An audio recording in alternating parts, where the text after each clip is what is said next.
The sky and its space define us. Each star, each known connection defines a man and a woman. That is why we bear the names of our stars. Understand that I am neither an astronomer nor an astrophysicist. I am only a correspondent of my star. In my case, I can be defined as the sun, and you its stars. Your space family is your constellation. This deduction comes from my observation of the stars. It is therefore not fair to say that when we die, we go up to heaven, because we are already there. By the name of the star that we represent, this is how Catholics call themselves saints. Saint Mary, Saint Joseph, and Saint God, or simply the Holy Bible.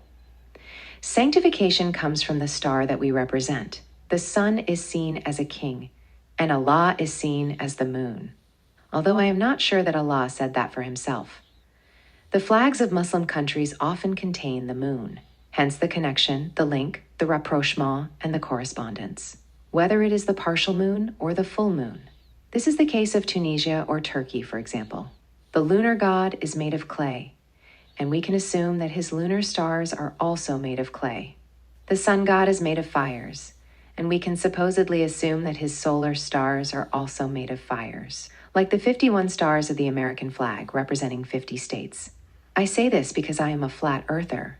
For me, heaven is not a place, but a smoke screen, a gray matter that we contemplate, an audiovisual signal that we receive.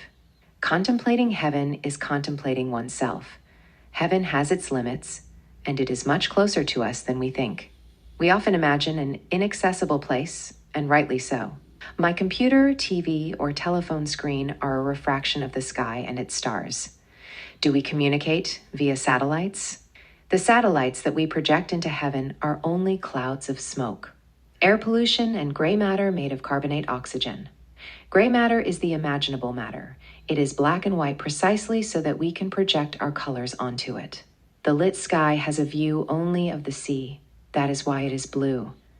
The dark sky has a view only of the darkness of our hearts. That is why we live more during the day than at night. Allah asks you to pray at night. It is precisely at night that the light of the moon is strongest. Yahweh is basically the name of a volcano, a primitive volcano on the African continent.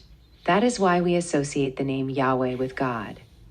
In the past, the earth was a matter of fire like the sun, or more precisely like the magma of the volcano. So to say Yahweh is to speak of the God of the earth, the magma of the original fire.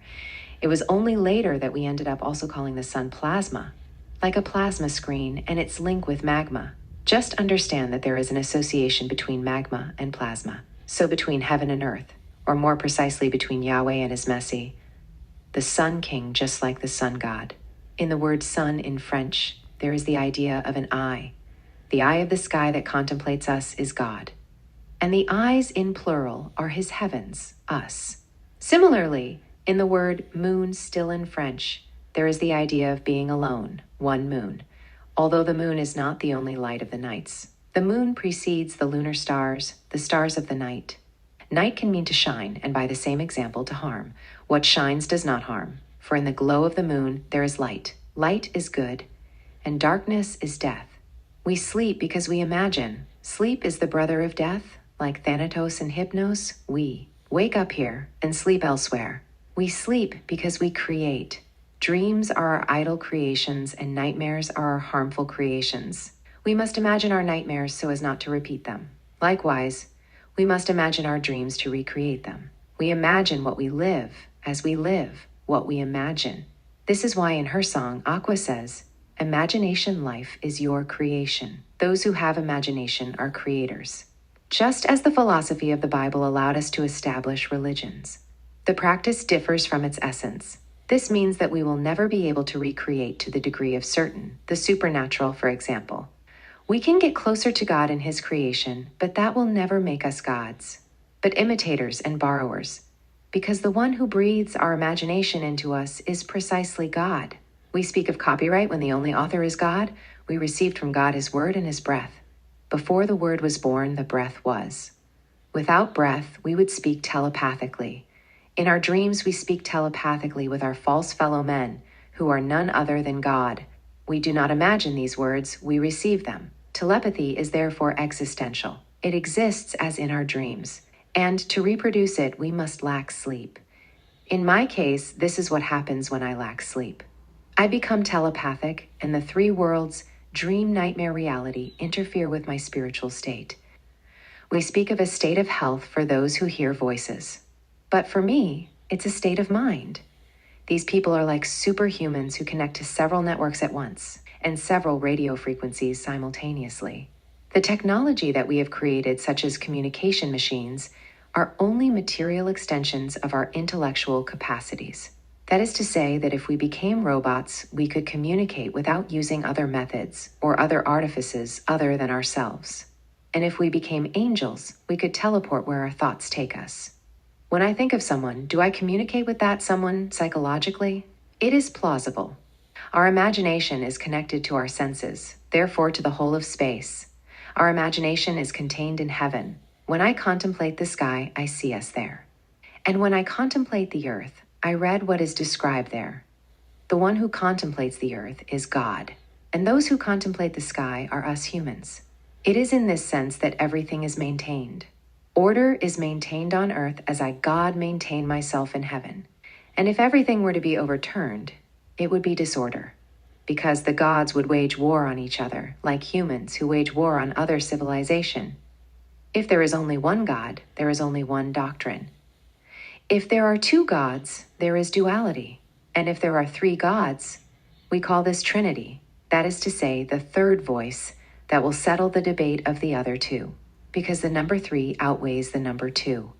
It's like when we vote or when we want to settle a debate. They say that the third epithet makes the number 4 and the number against switch. That's why this number is limited to only 3. If we became 4, it's like becoming 2 again, or remaining 3. And if we became 5, it's like becoming 3 again, to the number of voters, and so on. That's why the number 3 is the multiplier of the max. The number 2 is the multiplier of conflict, of duels. The number 1 is harmonious when the 1 is good, and irregular when the 1 is neither good nor bad, and finally chaotic when the 1 is bad. The hypothesis that this one is neither good nor bad led us to think that God is more than one, like the tense of conjugation, the pluperfect. Of course, in fact, this number could be more than 3. But the value 3 is already delimiting, and if we were to have leaders in a theocracy, the number of theocrats is either 1 or 3 max. Between the two would be synonymous with conflict, contradiction, even separation. Thus, for the monotheistic religion, it is also right to say that God is 1, just as it is to say that God is 3. To say that God is 2 is to do Taoism. To speak of yin and yang as being the reason for world conflicts. In any case, this is what we see. There are countries at peace as well as countries at war, conflicting doctrines as well as similar doctrines, closely linked. What is true is to think that everything will be resolved in 1, 2, 3 movements. In other words, the 3 precepts are right. It is up to the infidels to reveal their values to us and their numbers. As the one Allah says, in His name He encompasses all things, all A, that is to say Allah, and especially all men, all alpha male, says Allah, to Christ the women and to Allah the men, as He Himself says in His Holy Quran. Surah 37, Ayat 149 and 150. So ask them, does your Lord have daughters and they have sons? Or have we created angels of female sex and they are witnesses? But this is only a parody. Life is beautiful indeed, and lies are funny.